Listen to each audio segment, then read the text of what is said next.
And welcome to the Howard Eskin Show. Another one as we start the ball rolling. Another sensational guest tonight, and we gotta clean up what has been another disappointing Philly season, and to do that, Larry Bowa, knows baseball as well as anybody that you can talk to. But before I do any of that, I want to thank our presenting sponsor, and that would be Stillwell Financial Advisors. In a changing world, and it is a changing world of money and finances. Jeff Stillwell is on top of it all. Really, really sharp guy. Just talking to him, there's so many things that really I didn't know that. I didn't know that, but he knows all that stuff. That's what he does. And he's a regular guy too. Give him a call, 732-343-0813. All right. There's a lot to talk about tonight. Obviously, we're going to talk to Larry Bowa very, very shortly. A lot to talk about. We're going to talk about Bowa, and I won't ask Larry Bowa, an asinine. Is that three syllables? I think it is. Asinine comment out of WIP radio about Bryce Harper being traded. There's so many things wrong with that comment. It's just, clueless, just topples clueless. But we'll get into all that after we talk to Larry Bowa. There's a lot of things to talk about with the Eagles, and a comment that I made on another podcast, and I'll clarify it, but I meant what I said about Jalen Hurts and the quarterback situation and all those things. There really is a lot to talk about there. I'll do that. And a Sixers note, which is kind of an interesting, really is a very interesting note. But I'll make it quickly after we're done with Larry Bowa, because does anybody really give a damn about the Sixers? And the Sixers, Joel Embiid's out there on the practice floor. Well, we don't know if he's going to play on Friday night. Obviously, they can't sell tickets for a preseason game on Friday night, so they're just trying to con people into buying tickets. I wouldn't give you $1 for a ticket to the Sixers game right now. Not $1, but we'll get into that later. But first, I want to tell you the winner last week of the pair of Oakley sunglasses. The winner last week, Joseph DeBundo. And the question was, Mark Lawrence talked about the top two overrated teams he thought existed in the NFL. And the answer was Pittsburgh and the Rams. And there were many people with the correct answer, but we select that person at random. And Joseph DeBundo had the correct answer. And you win a pair of Oakley sunglasses. I got a kind of a different, not different. Well, it's something I haven't given away before as the gift tonight. The prize tonight. It is a gift. There it is right there. That is a Hall of Fame postcard with the plaque of Mike Schmidt from the Hall of Fame. That is Mike Schmidt's autograph on that. I will have a question later in the show. And if you answer it correctly, or you think you know the answer, go to my page, Howard Eskin, go to my website, howardeskin.com. Do it by midnight on Friday, October 17th. That's this Friday. The show on Saturday, I'll announce the winner, October 18th at 8 a.m. You can watch the show live on X, Twitter, whatever you want to call it, Facebook, Instagram. YouTube notifies you as soon as the show goes on. And to do that, you have to subscribe to YouTube. It doesn't cost you anything. Just subscribe, and you're notified when the show comes on live. And then obviously on all those platforms, you can watch the show. And the winner will be randomly chosen from all correct entries. Again, there's a lot to talk about after we talk to Larry Bowa. But before we do that, I want to talk about some other important partners of this show. and that would be first up, Audi Westchester. I mean, this deal, I started looking at interest rates right now on automobiles and getting 3.99% financing up to 72 months is almost unheard of. This is a great deal. Last month, people took advantage of the deal they had. This month, this is another deal, 3.99% financing up to 72 months on the following new Audis. The new A5, that's it's a new model, A5, the Q5, the SQ5, all new models, Q5 Sportback, SQ5 Sportback, and the Q6 e-tron rear wheel drive. Audi Westchester, 1421 Wilmington Pike. It's a great new facility, fun people. You'll have fun, grab a cup of coffee, look at some new cars, grab some snacks. Don't wait. This special offer is not going to last long. 3.99% financing up to 72 months on the following new Audis. The brand new A5, Q5, SQ5, Q5 Sportback, SQ5 Sportback, and the Q6 e-tron rear wheel drive. Check them all out at AudiWestchester.com. And you want to spruce up your property when you have company come over. Piazza Property Pros can do that for you, whether it's a fire pit, whether it's a hot tub, whatever it may be, whether it's a pool. Obviously, if you want a pool, they can do that too. Pool maintenance, fencing, landscaping. And the great thing is there's 25 years of experience. They specialize in all these things to help make your property look great. They don't subcontract, unmatched customer service. These are the people.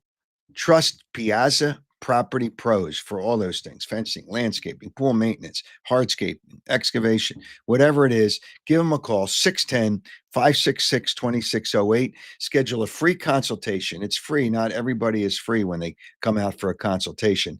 That's 610 566 2608, or check them out at piazzaoutdoor.com. Joining us now is a genius when it comes to when it comes to baseball, a pure genius, because he understands the game.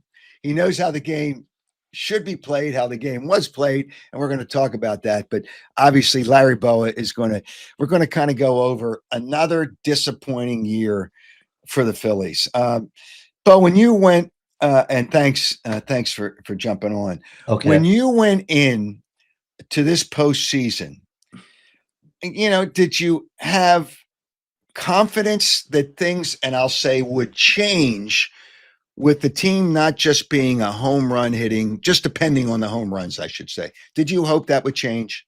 Yeah, I did hope. And one of the reasons I hoped it would change is because our starting pitching all year excelled. And when you have starting pitching like we did, not only pitch good, but pitch deep, you really don't need a lot of home runs to win. You can win a ball game 3-2. You can win a ball game 2-1. There's a lot of times during the season you like the 3-run homers and you win a game 9-8 or 10-8. But in the playoffs, as and I'm sure you've watched, these been for the most part low scoring games. And with our pitching, like I said, all year, it was amazing what they did. And to come up short, I'm very disappointed. I'm sure the players are disappointed. I'm sure Dave Dombrowski is disappointed. The fans are disappointed. This is like 3 years now. I'm not counting the game, the World Series with Houston. We got to the World Series, we got beat by Houston. It was one of those series where they were at the end they were a better team. But these last three, they're leaving a sour taste in my mouth because I really believe, Howard, in my mind, not because I'm working with the Phillies. I think those teams should have advanced, all three of them, and we didn't. And it's very disappointing. Okay, when you look at the lineup, and I've been a critic of the lineup, the way it's structured, the lack of contact hitters in that lineup. It just doesn't seem, balance is probably not the right word, but you got your home run guys really at the top.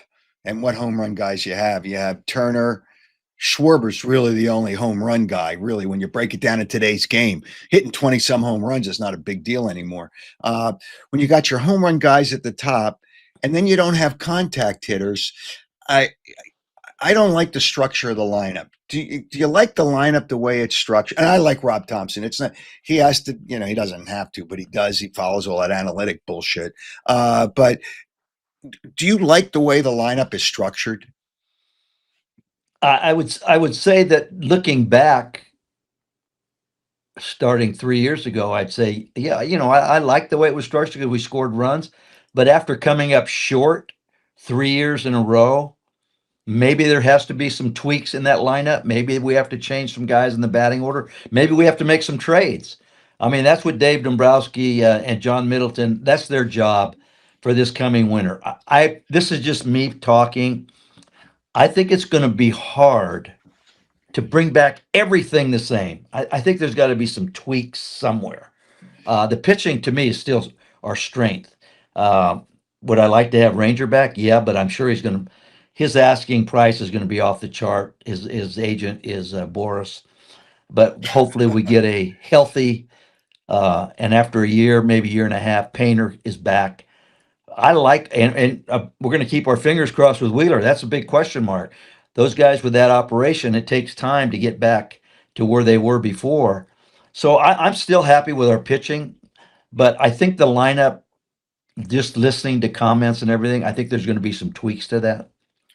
Okay, when you say something's got to change for the lineup to get better, but you're locked into so many contracts, and what ability do you have to make trades for players? And if you're locked into contracts, then money becomes an issue. How do they change? How do they add or subtract players based looking at the contracts? Well, I think that we know how Dave likes to formulate a roster, and you hit it right on the head. We have some guys with long-term contracts that I don't think we should trade, and I don't think they're going to trade. I don't think they're going to trade Harp. I don't think they're going to trade Turner. I don't think Wheeler's getting the guys that might be involved in that are guys that I really like. I mean, do you want to move Stott? Do you want to move Bohm? I don't know. Are we going to sign JT, who to me is one of the best catchers still in baseball? Do you want to give him 3, 4 years? Do we definitely need to sign Schwarber, but that's up to the front office. How much money at his age? How many years at his age? He's definitely the leader of that team. He's the big time leader in the clubhouse. Uh, the only guy that's got more home runs than him the last 3 years has been Judge. So he's a prolific home run hitter. But you're I don't want to call him fringe player because I think Stott's a real good player. I think Marsh is a good player. These guys, but those are the guys that are probably tradable. And again, are you going to get back something that's going to be better or equivalent to what we're trading? Uh, I don't know. It's a tough call to make right now because of the three free agents right now. They're big time free agents in JT and Schwarb and Ranger. Well, I think um, only one of them probably I'll say should be back, and that's Schwarber because of not only because he gives you something in that lineup to produce his runs, but also he is the leader in the clubhouse. There's Right. no question he's the Right. leader in the clubhouse. But the other, JT, how much money can you spend? You can't give him what's he made 23 million this year, so he's probably not going to take much less with Right. the way the money's going up. So, and then you got multiple years there. I think Schwarber's more important than JT because you like Marshawn, right? Do you like Marshawn as a I love catcher? Marshawn. I think Marshawn, if given the opportunity, he's not going to catch as long as JT's here. He's going to be our backup. Now, if you don't sign JT, then I could see Marshawn sliding in there. He's really improved he's not a home run hitter. He puts the ball in play. He's really improved as a hitter. I think he could hit 250 to 260. Tremendous catcher, tremendous arm. But would it be nice to have JT and Marshawn? I think it would be great. But like you said, is JT willing to take a friendly discount? I don't know. I don't know that. I know that catching is very rare right now for good catchers. I'm sure that market's going to be strong for him. Now, how strong or how high are we going to, are we, when I say we, how high are we willing to go? How many years are we willing to go? Yep. JT is an unbelievable athlete. He's caught a lot of innings. And I've seen catchers that do that. And to me, I still think he has 2, 3 years left of good playing. But that again, that's up to people that are higher up than me in that front office, and they're going to have to make a tough decision. You think Schwarber might be the only one signed? You might be right. I would like to see us sign two of those three, but Well, you look. that's probably pushing the envelope there. I don't know. Well, look at the people already under contract. You got Harper, you Right. got Turner. Nola's got 5 more years, You got right? Casty another year. Yeah, You got Walker another year. yeah. So you got some It's only a expiring year. You might be contracts. able to move it down, but you still. And then you have Wheeler's got 1 more year, whether he plays or not. Right. He's still got 1 more year at like Right. $40 million. Right. So it's just it's hard to fit all these people in that you want to fit in. You got to depend on your minor league. So Crawford will be up. But let me, before I get to Crawford, Castellanos, I just can't see how he can be back next My year. dog. That's all right. That's all right. The dog can join in too because the dog probably agrees with me. Um, Castellanos, how can Castellanos be back basically with the differences and it's not going to get better? He's still going to be replaced for defense one way or the other. And he got upset about that. He had some issues with Rob Thompson, and the Phillies haven't officially announced it, but Rob's going to come back, and I'm totally fine with that. But how can Castellanos come back? And Crawford will probably be the guy to put in the outfield. Would you agree with that?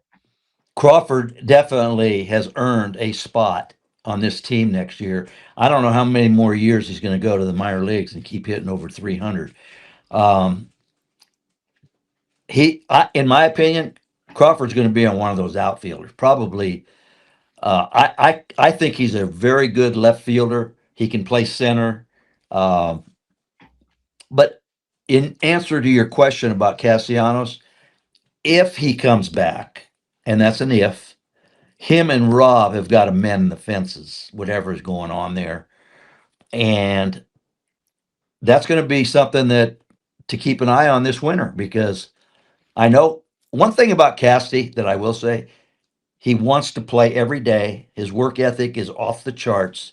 He never cheats anybody as far as playing hard. Yep. But sometimes if he's benched or taken out, he'll say things that, and I'm not saying, I said my things a lot of times when I played that you look back on, you say, oh man, I wish I didn't say it, or I wish I'd have said it on a one-to-one basis. And I think the communication there, if it's more one-on-one as opposed to screaming at each other like they did, I guess, in Miami, and I don't think Rob did, but I guess Cassidy did. And that's the reason he got benched the next day because it happened in front of the whole team. But I do think if he's back, there's got to be some fences that are mended. There's no question about that. Okay. And if So he's not back, uh, you know, teams aren't stupid. They see that there's a rift there between Casty and the manager or the front office. They're going to try to get this guy and make you pay down on that salary. Because yep. if you look at his numbers, Howard, I know you're big on numbers and everything. Check the back of his bubblegum card every year. It's 20 to 30 homers, 70 to 90 RBIs, 275. Yeah, I know he has his peaks and valleys, but at the end of the year, the numbers are always there, and you're going to get some teams going to say, "Wow, the Phillies want to move this guy. I don't want to pick up that salary. I think they're going to have to pay some of that." So you're going to see some teams trying to steal him. Once they see there's a rift there between whether it's the front office or the manager, teams are going to try to come in and make a play on him and try to get him cheap. You're not going to get dollar for dollar. Okay. So we brought up the fact that he and Rob had challenges, but what is the difference in today's managers from when you were a manager that you got to kind of coddle to, you got to kind of coddle players a little bit more than you really need to. The manager's the boss, or should Right. be. I don't know if he's the boss anymore. Uh, I don't know how many managers are bosses now. right. I mean, I know he runs the team, but there's so many outside things that come into play. The analytics bring their stuff down. You got to worry about the pitchers and innings pitched and pitches. And back in the day, you watched a pitcher, and I could tell when a guy's losing his stuff. The hitters would let me know, hey, this guy's losing his fastball. Or I'll go out to the mound and talk to a guy and look into his eyes and say, how do you feel? And he gives me, I'm okay, but I see a little bit of in his eyes that he's not okay. So sometimes you use your gut, and there's not a lot of managers now that are using their gut. It's they're going basically on all the analytic stuff. And hey, don't get me wrong. There's a lot of good stuff in analytics, but I'm a firm believer that especially the hitting part of it, it's hard to hit a baseball. And when you're playing in the big leagues, it's very difficult to be successful swinging the bat. And when you got all these things going through your mind about this guy throws, when it counts 2-0, at 95%, you're getting a breaking ball. So people at home, they watch us and they take a fastball down the middle and they're going, how do you take that pitch without swinging? Well, because the analytic people tell you 2-0, 95% of the time, this is going to be a breaking ball. So you sit on a breaking ball. To me, the more you put in somebody's head when you hit in the big leagues, it's very difficult to be successful doing that. The way that lineup's structured, I don't understand, and I don't know what it is about analytics. Your best home run hitter is hitting number two now, and you don't really. The Phillies don't really right now. They have guys that'll hit in the 20s, but how can you have your best home run hitter number two and hope that that's the right way to structure your lineup? I don't get it. Well, it seems like baseball's a copycat league, and you see a lot of their best hitters hitting too. Now, if you got something down at 8 and 9, and you have obviously like Trey's our leadoff hitter, you get some action down 8, 9, and 1. I'm all in on him hitting second. A lot of people are saying maybe Crawford comes up and hits 9, which could be a possibility. I'm on the other end of that, saying maybe Crawford leads off, Trey second. Now you have Schwarb. You got speed at the top, and you would have speed at the top even if Crawford hit 9 and Turner hit 1, or the other way around. Crawford 1, Turner 2. When you people don't understand when you have speed like that, batting behind each other like that, when they get on base, it affects the pitcher. Slide stepping, throwing over. Infielders cheat because there's got so much speed Mm-hmm. out there. It opens up holes between, if it's a left hand hitter between first and second, you got a big hole. If it's a right hand hitter, the shortstop comes in, cheats towards the bag, you got a hole between third and short. It creates so many problems. You hit a base hit to left field, you got those two guys on it. Oh, I got to get this ball in because if I bobble it, they're going to third base. There's so many things that happen. And speed, one thing about speed, it never goes into a slump, ever. When you have speed, you can create a lot of problems on the base pass. And I think with the addition of a guy like Crawford, and of course Trey, I think had a really good year this year, you're creating some issues there for the defense and the pitcher that's pitching against you that you can manufacture some runs without hitting a 3-run homer every night. You know what? 3 and 4 used to be the power spots in the Right. lineup, but That's how it that was when we played. yeah, but that's not necessarily the case Oh, I anymore. know. And the lineup you kind of threw out there doesn't have Harper at three. I don't know that Harper would be okay with not hitting three. Uh, Well, if you wanted to, you could switch that up and have Harper hit 4. I mean, that's going to be up to the manager who we sign, who we don't sign. Uh, I agree with you to the point where it'd be nice to see Schwarb hit with more men on base. right, Although right. this year hitting second, I think he was more productive hitting second than he was first as far as the Oh, home runs and absolutely. runs scored and walks and all that. But it's a flip a coin. I really believe this, though. I believe Harper's going to have a monster year this year.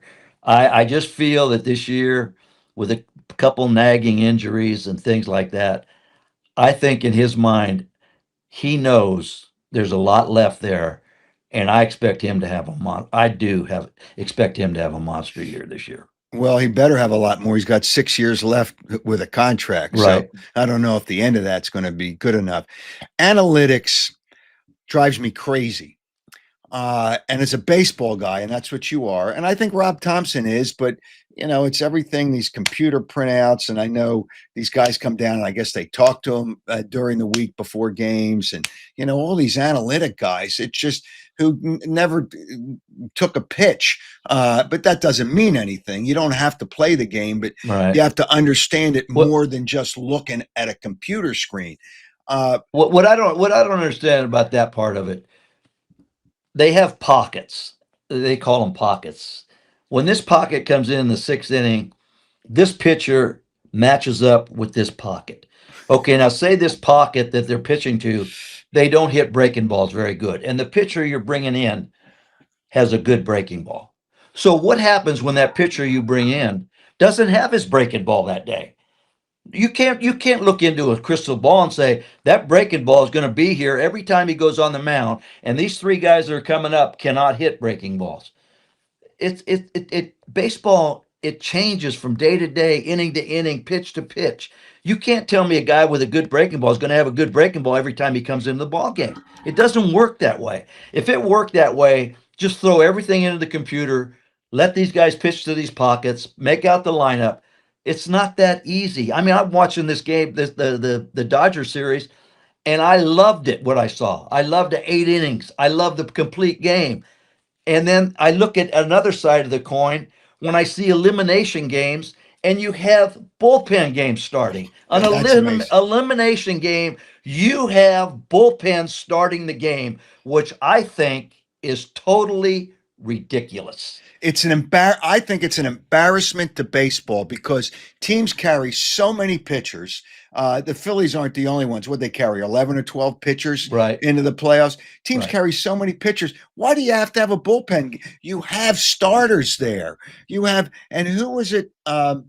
The Seattle pitcher pitched on 1 day less rest. So Yes. what? If And he you're did a good good, you're job. good. And he did a great job. Yep. I don't think they won the game. They didn't win the game, obviously. Yeah. But No, they won that game. They beat Toronto. He came oh, back early. oh, It was the okay. first game of the Toronto Seattle Oh, okay. series. They He won that pitched game. very good. Yeah, I don't get it. Why you can't have a starter? When I see a bullpen game in the playoffs, I think it's an insult to the game of baseball. I think it's a joke. It's a disgrace, and I Well, don't get it. I don't get it. Well, one of the reasons you see this, and this even it makes more sense to me to let your starters pitch. I've never seen so many days off in my life in between games. Yeah, I So know. you're telling me you're still going to have a bullpen game, and you've had 3 days off, and you can't put a starting pitcher out there? That's hard to believe. It really is hard to believe where the game is going on certain teams that, well, we're going to start a bullpen game even though we're going home if we lose this game. And the other thing that I don't think they realize, the more you use your bullpen and you play a 5 game series, or even, let's go further, a 7 game series, and those hitters get to see that bullpen every single game, it gives confidence to those hitters. They love going up there saying, oh, I faced this guy 2 days ago and I faced him yesterday and I'm going to face him tomorrow. They like that. They like to see guys that they face not just once, 3 and 4 times in a 7 game series. And Oh, yet we keep doing that. When I say we, the industry keeps doing that, and you run into trouble. Why oh, don't they do it all? If it works that good, why don't we have bullpen games every game of the season? yeah. It is kind of a joke.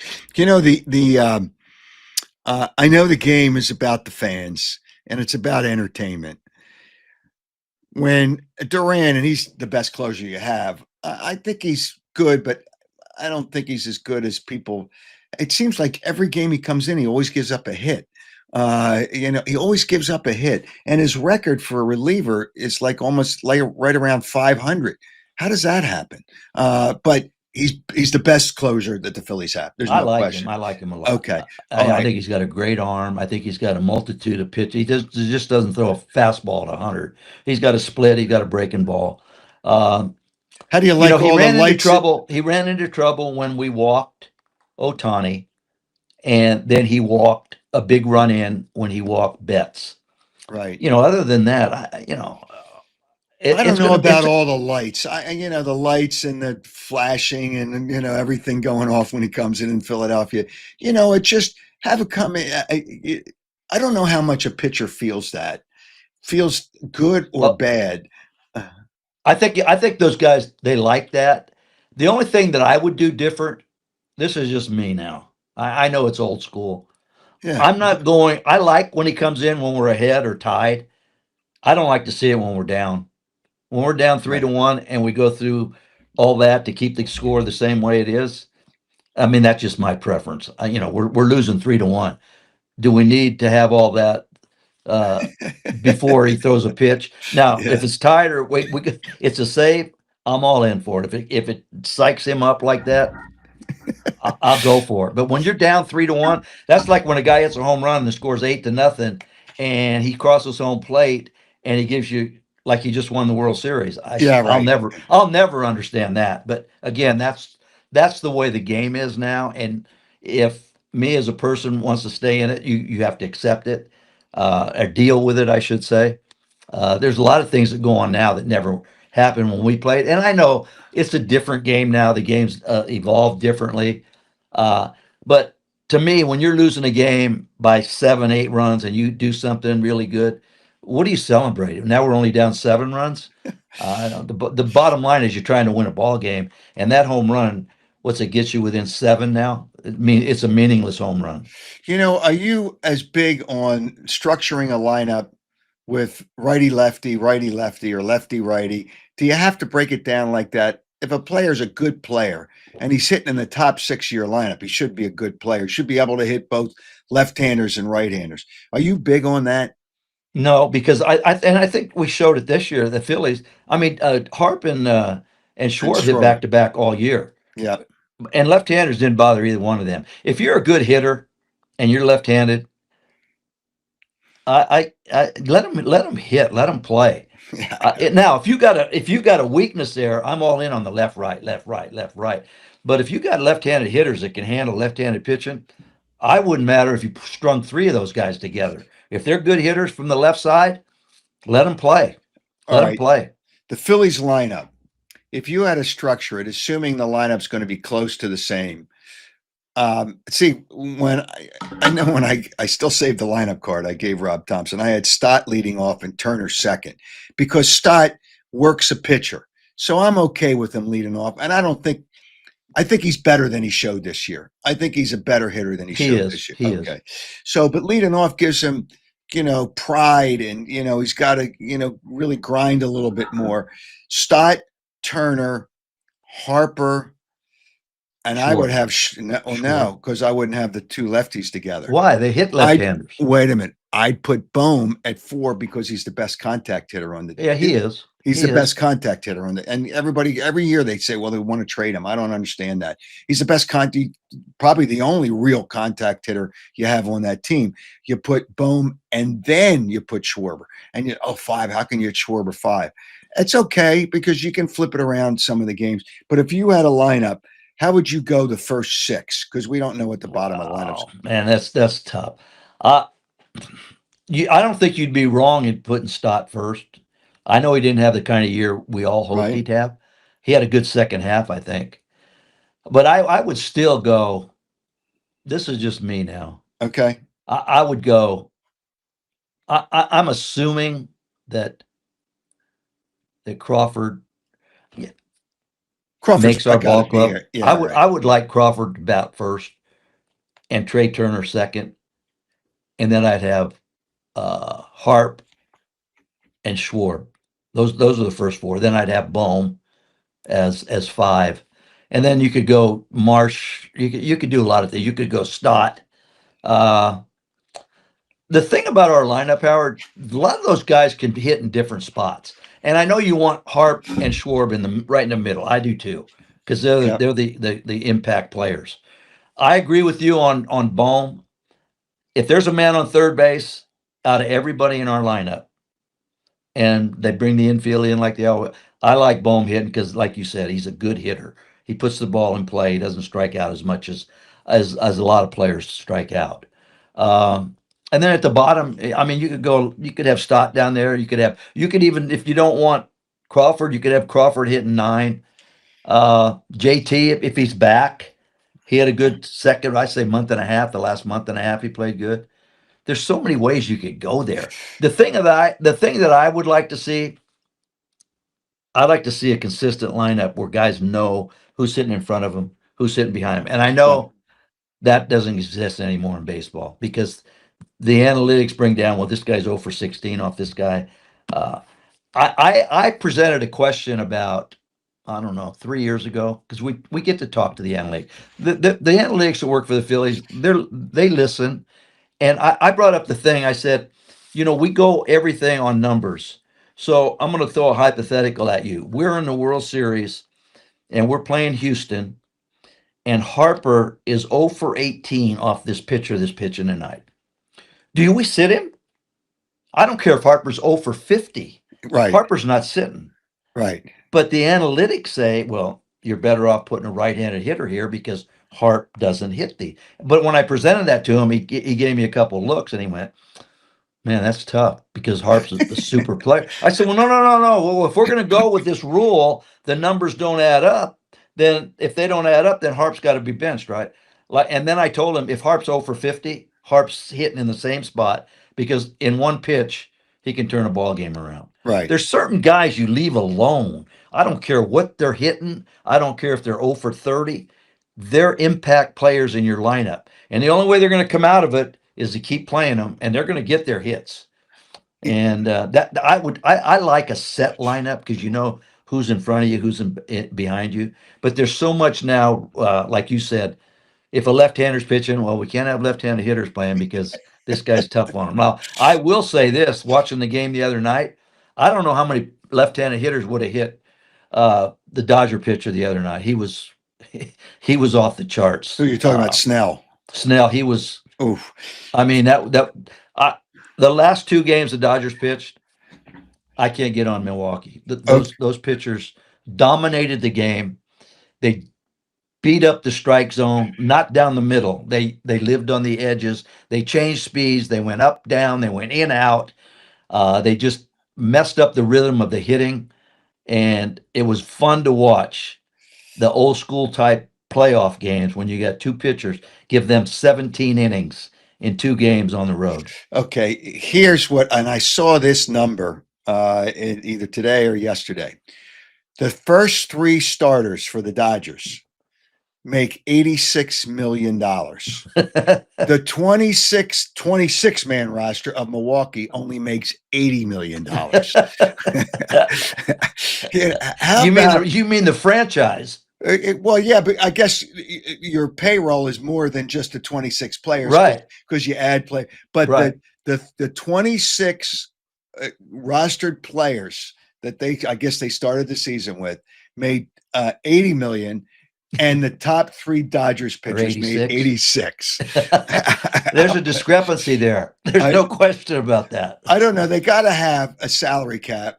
And, Scott Boras, Harper, rails against it, but that's because Scott Boras doesn't want it because Harper has no, what does he care? He's got 6 years left anyway. What's the difference? It's all about Scott Boras. You got to have some kind of cap. Yeah. But Milwaukee, to their credit, I think their whole payroll was $140 million. Yeah, I believe that's 480. I think you're right on that. Here's my take on that, on the salary cap. First of all, I had too many strikes that I literally had to sit out. I don't want a salary cap, but I will say, let me preface this. The money that the big boys are paying, Dodgers, Phillies, Yankees, Boston, I'll throw the Cubs in there, big time markets. The issue here is the small markets are getting mad because these markets dominate. Yes. Okay. I agree they do dominate, but this is what I would try to implement. All the money that John Middleton, the Dodgers, the Yankees, that when they go over the tax, when they go over the budget, you have to pay a tax. It's a big tax. It's big money to give out to the smaller teams, the Pittsburghs, the Kansas Cities. Yeah, you can go right down the line here. Cincinnati, all the small market teams.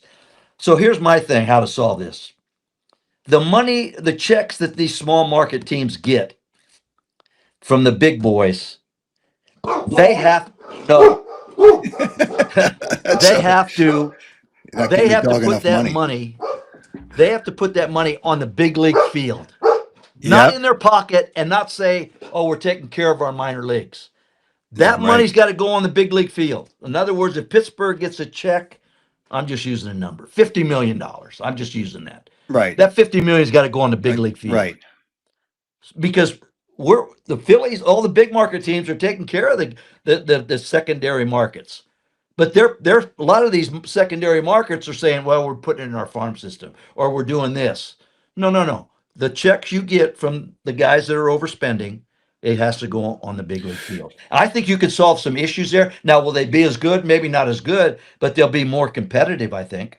With Pittsburgh, if they don't sign Skeens, it's an insult. They have a pitcher. It's the best pitcher probably in baseball. He's Yeah, probably the best pitcher in baseball. he's close. Uh, well, let's say the top three. And Yeah. I don't know how many years he's probably got a few years left. You got to sign him because what does it say to the franchise if you don't sign that player? You got to sign You, him, and uh, that's a problem right now. I agree with that. You can't let him walk. No. But you can. Like the one issue that they have some pretty good arms there. Their offense wasn't really what it should be. Uh huh. So if you're going to keep Skeens, you got to start getting some hitters around him to get some run. How many games did he pitch where they took him out in the 6 or 7? It was 1-0, or 1-1, or 0-0. You got to accommodate your team to go around a Hmm. superstar pitcher like that, where he's going to get some runs every time he goes out there every fifth day. If they're going to keep that same lineup and keep Skeens, then they got to get rid of him and try to get 3 or 4 players for him. You might Yeah. get more than that. Who knows? You know what? The Phillies' future. We see that I don't think this team's built to win a World Series. So does it have to? First of all, before I get into that, I love what the Dodgers do by putting the ball in play. It's not all home runs. You got No, to put the ball in play. Damn it, I put the agree. ball in play. It's so, and that's not. Watching those guys Well, make contact. I'm well, so let, tired of hearing. Well, you know, whatever. Well, Just say, let me make you made a good point there, because when we played the Dodgers, there were 2 plays that happened. One was a play that Turner made. It was a good play he made. He had to throw on the run. There was a man on third. They went on contact. He threw the ball to the first base side. If it's to the third base side, he's probably out. But he made a good play. The other is what we know, when Kirkering missed the ball. That both those right. hitters broke their bats. They shattered their bats. But the bottom line is they didn't take it back to the dugout with strike three. They made us make plays. We did not execute those plays. Those plays resulted in runs. Those plays enabled the Dodgers to move on just by putting the ball. It doesn't have to be 100 miles off the bat. Well, I don't even know if it was 50 miles an hour off the bat. But Yeah. the fact they put the ball in play. There was an article in the paper the other day about Green, who's a very good player for Detroit. His comment was, "Well, I'm not worried about my strikeouts. He had over 200." And then the GM comes on and says, "I'm worried about the strikeouts," which I admired him saying that. Brutal. Strikeouts are not acceptable No, every single time. Now, I know. I agree, when you hit 50 home runs, you're going to strike out. That's just the nature of the beast. Schmidt struck out, Bull struck out. They're home run hitters. Judge strikes out. He's a home run hitter. But there's so many guys that are striking out 150 to 200 times that aren't home run hitters. It's just a matter of mentally make an adjustment. 2 strikes. I'm going to put this ball in play. Well, No because matter what, I'm going to wait a little longer. I might get jammed. I might hit it off the end, but I'm going to make the opposition make a play. you And get until we get that mindset all over baseball, you're going to constantly see guys striking out 200, 230 times. Dansby Swanson, who's not really, I mean, he hits his home runs. He's well over 200 strikeouts. And this yeah, guy's a really good player. yeah, I know. It just there's you got to put the ball in play. I mean, anything can happen if you put the ball in play. It just So the Phillies really have to change something to be a World Series You contender, you right? got to buy in. You got to buy in on that. If everyone's not bought in on it, it's not going to work. Yep. And I'm not asking Harper and Schwarber. I want them hitting balls out of the ballpark. There's no question about that. But the rest of our lineup, I'd like to see us all in on, okay, I got two strikes. I'm going to spread out a little bit. I'm going to make somebody catch this baseball. And I think it's a mindset.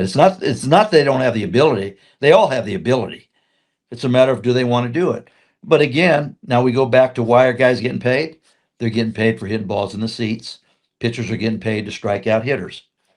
And so maybe as a industry, we're creating these problems by paying guys if they hit 25 or 30 in the seats, strike out 250. What do you do the other 450 at bats? You hit your 30 home runs. What do you do the other 450? When you put the ball in play, anything can happen. Uh, Anything, anything, anything. anything can happen, and then that's and you the two plays that you pointed up in the Dodger game, but the Dodgers fundamentally they do those things. They got players that hit home runs, and that's fine, but you got to have guys on base as well, and then things. And we talked earlier about you know runners moving around and pitchers having the slide step and Right. all these different things that happen because runners are on base and they do those things. But the Phillies have to change something. Otherwise, it's going to be sad every Well, time they get to. you brought up a good point about the Dodger lineup right now. Otani might be having the worst playoffs ever. He's the superstar player on that team. Yep. He's the guy that carried the brunt of the offense all year. It goes to show you that the bottom of that lineup, the Dodger lineup, has really responded. Mookie's been okay, but Otani hasn't done anything, and they're still winning. Yeah, he's hitting like 147. Yeah, I with mean, a whole lot of strikeouts. yes, it's just, but they have other players to do Yeah, they do, and things they're and, responding. and move it around. And, the pitching's really good.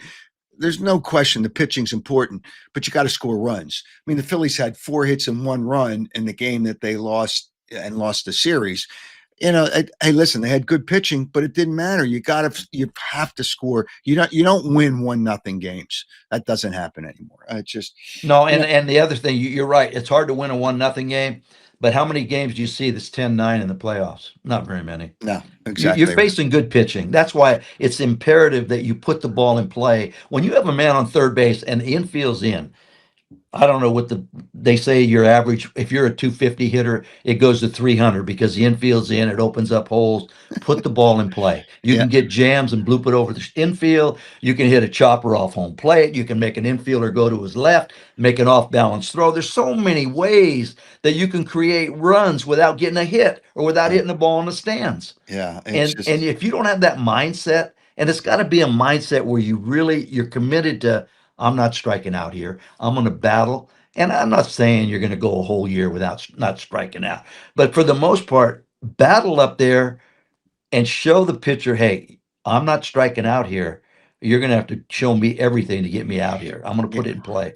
you know, And I know it's easier said than done. There's no pitching. The pitching in these playoff games, the Dodgers, I wouldn't want to be playing if I'm Milwaukee facing those two guys. The last two games, they were unhittable, basically. yeah. They put balls where they wanted to. They kept them off balance. They changed speeds. It was a clinic that they ran against Milwaukee.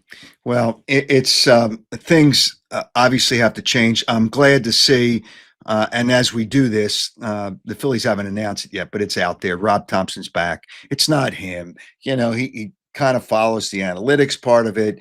The team.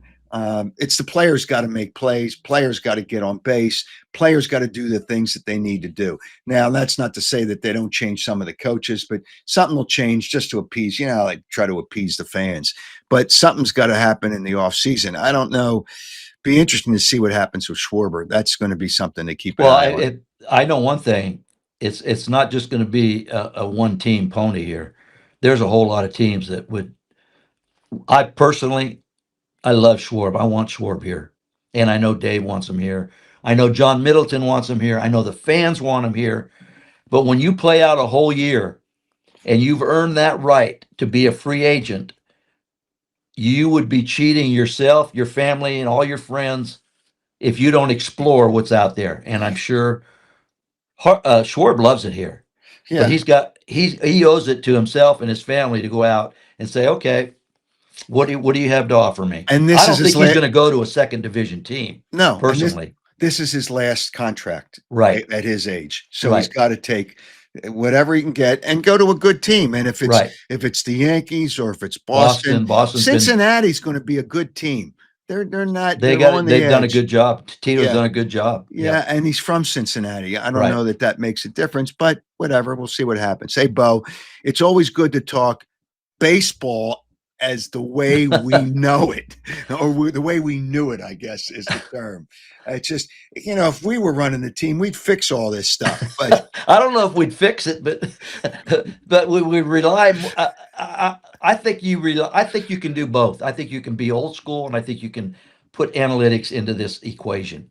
But yeah, when it's 80% analytics and 20% old school, or what your gut feels, or what yeah, your eyes see, that is a bad ratio there, 80 and 20. yeah, I'm like I said, I think there's a lot of good analytics, but there's a lot of analytics that mucky up your brain, man, especially hitting. Hitting's very hard in the big leagues. It is hard. People don't understand how hard it is. And when you start getting, oh, he does this when the count's 2-1, he does this when the count's 3-1. It's not etched in stone. You don't think some of these pitchers look at all the analytics too and say, man, I've been throwing breaking balls 2-0 for the last 5 starts. I better change up on this. well, you know, They see the same stuff we see. yeah, So they're and going to they make adjustments. and they lock themselves. Too many people lock themselves up on those numbers and don't let it come naturally. Baseball, if you got skills, just let it come naturally. I mean, it's just play the game. It's brutal. It's brutal. But we'll keep on preaching this, and maybe somebody will listen to us one day. Hey, Bo, thanks. It's always fun. I mean, a lot of fun to talk real baseball with a guy that knows the game of baseball. You couldn't be a manager today because you'd be yelling at these No, guys. I know that would be way over my skis right now. I wouldn't want to, first of all. I like what I'm doing. I've been very fortunate that John and Dave have let me do my thing. And I still am very disappointed we didn't advance a little bit. But that's baseball. That's why they say that's why you play the games. That's why you play And the game. we got That's to. I agree with you. We have to make some kind of adjustments this winter, and because the nucleus of that team, I think, is still a good baseball team, but obviously there's something missing that we're coming up short every year. Yeah. All right. Hey, Bo, it's always, I'm telling you, I always have a lot of fun, whether All right, it's Howard. here or anywhere else. It's good to talk to somebody that understands what the hell's going on. All right. Thanks, Bo. All right, take care. All right. All You right, too. bye Larry bye. Boa is always, always, always, always fun to talk to.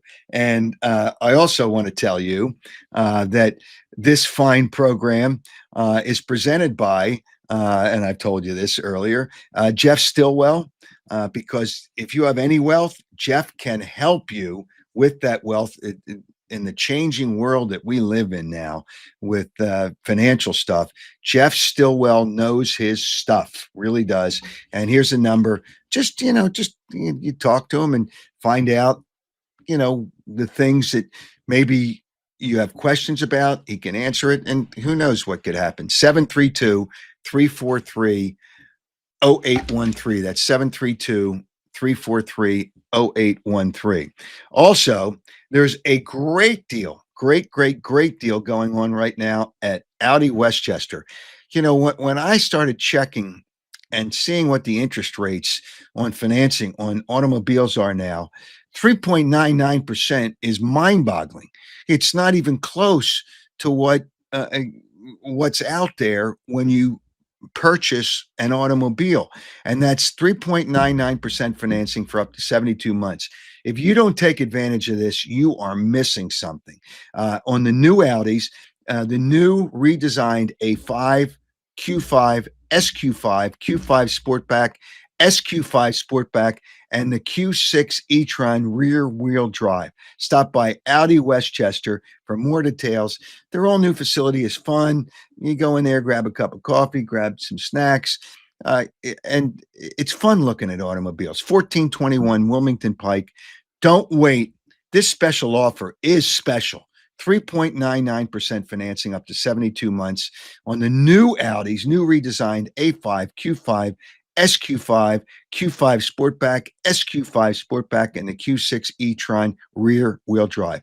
Check it all out, AudiWestchester.com. And if you want to make it fun when company comes over, Piazza Property Pros can do a lot of good things for your property, whether it's building a pool, whether it's doing things in the backyard, whether it's a hot tub, whether it's a fire pit, whether it's landscaping, whether it's fencing, what pool maintenance. They do it all. 25 years of experience. That tells you really what you need to know. And they'll help you turn your property into something that you enjoy and you're going to enjoy for years. I mean, don't don't procrastinate. Piazza Property Pros. They don't subcontract. It's their people. Give them a call, 610-566-2608. You can schedule a free consultation. Not everybody does a free consultation. 610-566-2608 or visit piazzaoutdoor.com. It's so many things to touch on when Larry Bowa speaks because he knows what the hell he's talking about. It's just he knows what the hell he's talking about. Uh, and I guess in the next day or so, the Phillies will announce that Rob Thompson's coming back, but they're trying to. I think what they're trying to do to wait for that is figure out what coaches are coming back and what coaches aren't. And I think the Phillies will try to appease the fans by letting some of the coaches go, but some of the coaches may want to go. Whatever. We'll see what happens. I love Bo's term, "mucky up." He used the word. I got to start using that, "mucky up." Uh, and the dog doesn't like his dog doesn't like analytics either. I don't know who they can trade. The idiocy, the asinine comment out of Sports Talk Radio, out of I think it was WIP, saying they could trade Harper. They're not trading Harper, and it's hard to trade Harper. What a stupid, asinine comment. Obviously, whoever made that comment doesn't know the first thing about the structure of a team, doesn't know anything about baseball. But I don't know what they're going to do in terms of trades. Uh, Obviously, they'll try to trade Taiwan Walker and have to give up a lot of money. They'll try to trade Castellanos and give up a lot of money. But they're kind of boxed in with their contracts. And I saw a story out there, and this is what happens in the offseason of baseball. It's not the offseason yet because you still have playoffs going on. But there was a story out there. Hey, the Phillies like Kyle Turner, who's now with the Cubs, and he's a free agent. But somebody put out there he's going to get 300 million. What do you mean 300 million for a DH? I know he's only 28 years old. That's not happening. That's another stupid comment. I'll come up. I've got a question that I'm going to ask you for this week's prize. But before we get into that, I got to touch on the Eagles. All right, they have a tough game on Sunday, and I guess Carson Wentz is going to play quarterback for Minnesota because JJ McCarthy's still not ready to come back from his injury. Let me see what the Eagles line is. Eagles are 1.5. Yeah, Minnesota's got a good defense. Here's the issue, and I mentioned it the other day on a podcast, and people don't understand. And this, let me clarify, and I stand by what I said, but I'm going to clarify. I said that right now, Jalen Hurts is not the best quarterback on the Eagles. I said that right now. Lane Johnson made a comment that, and Lane Johnson's pretty honest, made a comment that the Eagles are predictable. Well, they're predictable because the quarterback seems limited in the things he can do.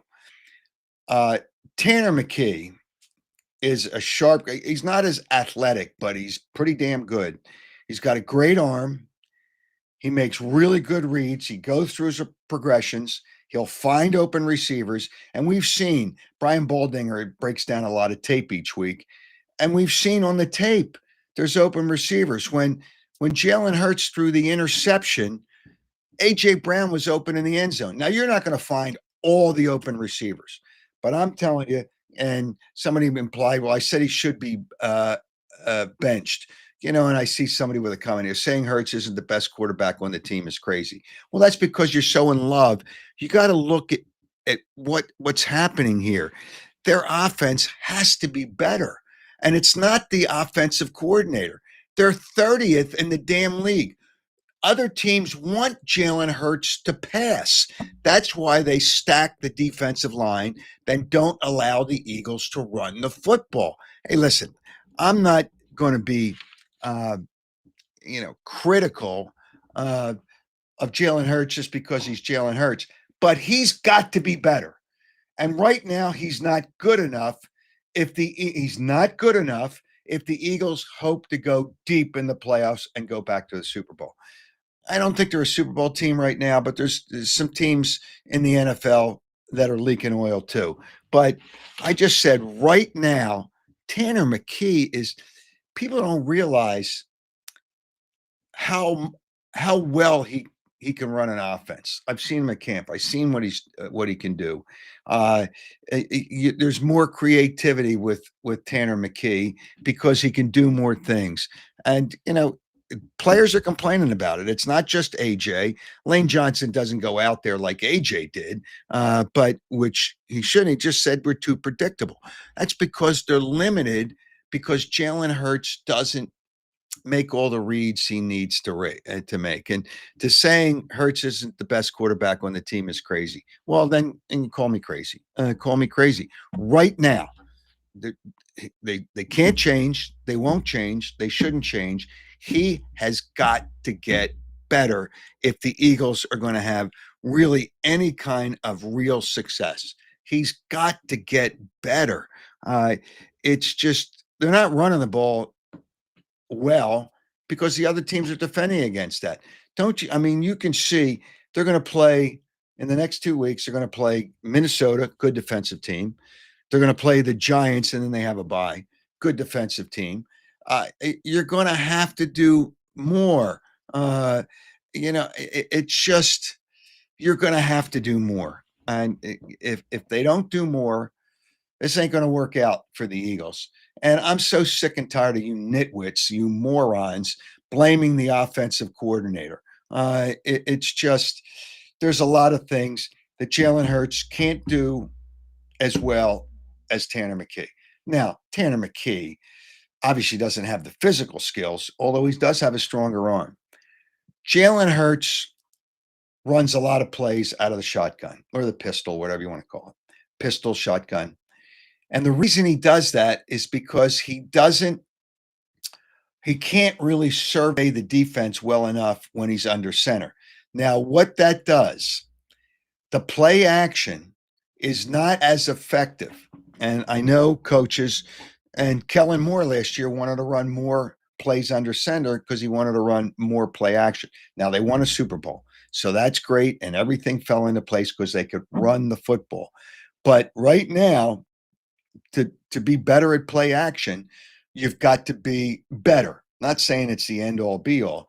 You got to be under center. Tanner McKee is like 6'5", 6'6", so he can survey the defense better. I'm not going to say the detriment is just the height of Jalen Hurts, but he's got to be better at being able to survey the field and do things better. It's just he's got to be. And the defense has got to get better too. It just I love it. Jason Hurts has proven he can win a championship. Saquon Barkley, AJ Brown, Devontae Smith, the offensive line, Lane Johnson, Jordan Mailata. They proved they can win a championship. Last year the quarterback always gets the MVP in the Super Bowl, and most of the times he's the most important player. But I'm telling you, Zach Bond was lights out last year in that Super Bowl. Zach Bond, but they're never going to give it to a linebacker. They're never going to give it, rarely going to give it to a defensive player. Very rare that defensive players have won the MVP. Without that defense, and then things kind of stepped up and they gave the Eagles good field position, whatever. I'm not going to go back to the Super Bowl. I'm going to look at it right now. They've got to get better at that position. And if they don't, they're going to have challenges. And they're going to lose probably another game that they shouldn't lose. Every team loses games they shouldn't lose, so that's not a big deal. But we'll see what happens. It's the players aren't happy with. I mean, can you imagine the last three games? I think it's the last three games they haven't scored a point in the second half of the football game. You got to be kidding me. I mean, you got to be kidding me. But that's got to change. All right, one Sixers note. I want to give you the question, and then I'm going to give you a Sixers note. Larry Bowa, and I asked him what his lineup would be if he were setting the lineup. And he actually added a player that currently is not on the team.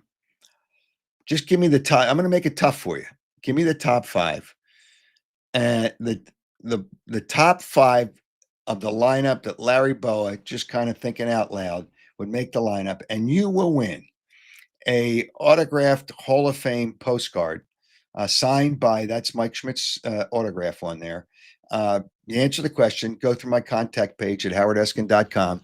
Put your answer in by midnight Friday, October 17th. That's this Friday. And then the show on Saturday, October 18th at 8 a.m. to see if you've won. We will be live on X, Twitter. I still call it Twitter, Facebook, Instagram, and YouTube. And we're on Spotify and Amazon and Amazon Music and Apple. But the video audio portion are on the first four. If you subscribe to YouTube, you'll be notified as soon as I go on live and do the show. And it's easy to find the shows on almost all those social media platforms. So that's the question. What was Larry Bowa's, just thinking out loud, top five if he set the lineup for next year, and submit your answer. And with multiple people having the correct answer, I'm assuming we select somebody at random. All right, one Sixers note. Like, who gives a damn about the Sixers, right? They're in, preseason and camp, and and Nick Nurse is so evasive. Is Joel Embiid going to play on Friday? You know now whether he's going to play on Friday. It's an exhibition game. I'll call it exhibition. It's not preseason. It's garbage. But they announced 16,000 at their last preseason game. There wasn't half that many people there. It was a joke. But they're trying to sell tickets. They're trying to sell tickets. And was he going to play? Why would he play? It's a preseason. Why would he play? But that's not my point. My point is, there was odds, and there's always odds out there on what coaches are going to be hired, what coaches are going to be fired. Do you know Nick Nurse in one of these sports books is the odds-on favorite to be the first coach that's fired? He's a one to two odds. That's below even money to be the first coach that fired. Like, you got to be kidding me, right? You got to be kidding me. I don't know that he's any more than maybe a little above average coach, but it's not his fault. But the first coach, according to one sports book, the first coach in the odds of 1 to 2, that's less than an even money favorite to be the first coach that is fired. That's my Sixers note. All right. I appreciate everybody that joined the show. Love Larry Bowa. Love him. Love him. He's so smart when it comes to the game of baseball. He really is. And he's a great guest whenever I have him. So the next time we're on is Saturday. Mark Lawrence will join us on Saturday to take a look at the weekend football. And I thank you. I thank Larry Bowa. I thank Joe Gangemi, who's doing the technical stuff on the other side. Daryl Moron won't fire anyone. Well, he gets rid of a lot of people. This is a comment here. He gets rid of a lot of people in the organization just to save money, but you don't save money by firing a coach. But whatever. I'm just telling you what the odds are. And thank Tony Anastasia for doing all the great graphic stuff that she does for the show. Everybody, have a great night, a great day tomorrow. We will see you on Saturday. And thanks for joining the Howard Eskin Show.